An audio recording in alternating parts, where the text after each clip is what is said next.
Energetic Country.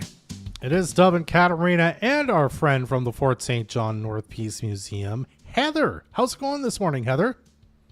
Good, you? I'm doing very well, thank you very much. Now, you're wearing a slightly different hat today because you're here to talk a bit about the Northern Trails Historical Society, also known as the Northern Trails Heritage Society, which I believe, you can tell me a bit about it, but is sort of a way that the museums in sort of the piece kind of work together on kind of delivering larger scale projects and events like one that's coming up soon, right, Heather?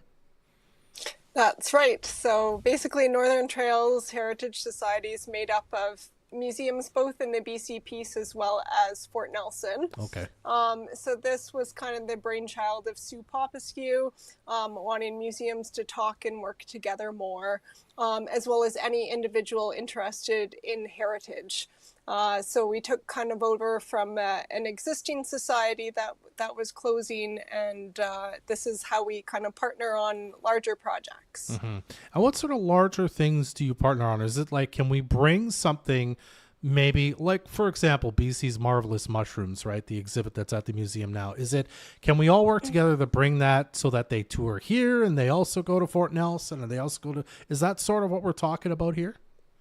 Not exactly, because that one's arranged through the museum. It comes from the Royal BC Museum. Gotcha. Although it would open more channels for us to kind of say, hey, we're hosting this. You know, if you hosted it next, then it would be close by. But this is more like projects. So we've done like an auto heritage tour. So it was a circle tour through the Peace region and up to Fort Nelson. And that comes with like a booklet. And then to go with that, we had kiosks. Last year, we took on a special project where we took over the Christmas Carol booklet after the Alaska Highway News closed. So things like that. Very cool. Now, the North Peace Museum has something coming up with the Northern Trails Historical Society as well. Can you tell us all about that? So Northern Trails has been running a Doors Open program on Saturdays in July. So last weekend, it kind of premiered in the Pooskoopi and Dawson Creek area, where museums and certain heritage sites were open to the public. And this weekend, it's our turn in the Taylor, Fort St. John, Charlie Lake area.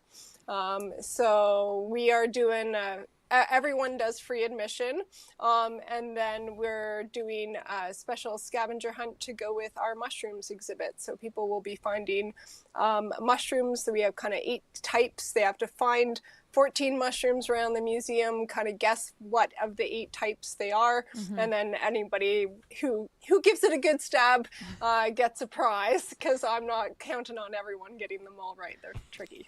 Heather, would you say that this is like a family-friendly event then, because kids can participate? Oh yeah, very much so. There's kind of 2 versions of the scavenger hunts. The younger kids can just match the mushrooms with the letter they think they go with, and the older kids or adults can write the whole name of the mushroom out. Amazing. What else is happening on Saturday? Because I know you mentioned that this isn't the only thing happening, right? Sure. So the fort buildings, the reconstructed fort at Taylor at Peace Island Park, is open to the public for a couple hours from 10 to 12. The Church of the Good Shepherd in Taylor is open. The Anglicans will have kind of a tour going at 10:15, and you'll get to learn the really interesting and tragic story behind the construction of that church.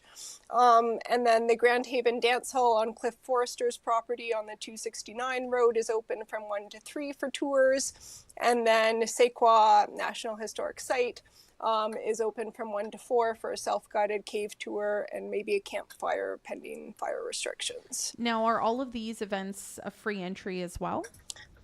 They are all free. That's the whole purpose behind Doors Open, that you get to see these things for free, and you also get to see certain heritage sites like Church of the Good Shepherd or Grand Haven Dance Hall that aren't usually open.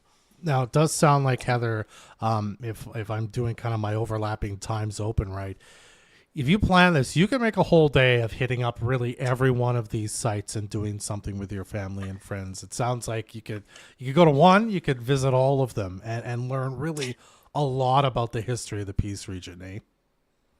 That's true. Yeah, you just have to plan your schedule carefully because some places are only open for a couple hours, but you definitely could spend a whole day. All right. Well, if we want to learn more about this, Heather, where's a good place to check out? So you can go to the Northern Trails Heritage Society website, nths.ca. Heather, I know before we wrap up here, you did want to mention your pie sale. I want to know about this. So also on Saturday, because we can't just do one event at a time, we are partnering again with Rotary Rib Fest in Centennial Park. So the museum will be having our pie sale booth there. This year we'll have 5 types of fruit pies, and you can also add whipped cream as well. Oh. For all of the money from the pies, like, does this go straight back into the museum? Yeah, it goes back into the Historical Society to help us preserve and present local history. So it's a great cause. Wow. Sounds like a great Saturday. So you could hit up Ribfest, get some pie, go to the museum, go to Saquon, make sure you clean all the rib sauce off of your hands before you check out all the exhibits. Don't go on the mushroom scavenger hunt with like bits of ribs on you. Not a good situation. Before we wrap up here, Heather, is there anything else you want to add? So Doors Open continues the next couple weekends in July. So the third weekend, it is Bear Flats, Hudson's Hope, and Chetwynd. And the final weekend, it's in Tumbler Ridge. So check out more information on the Northern Trails website. Well, thank you so much, Heather. Thanks for having me. That was Heather with the Northern Trails Historical Society. The Rotary Rib Fest presented by Solaris returns Friday.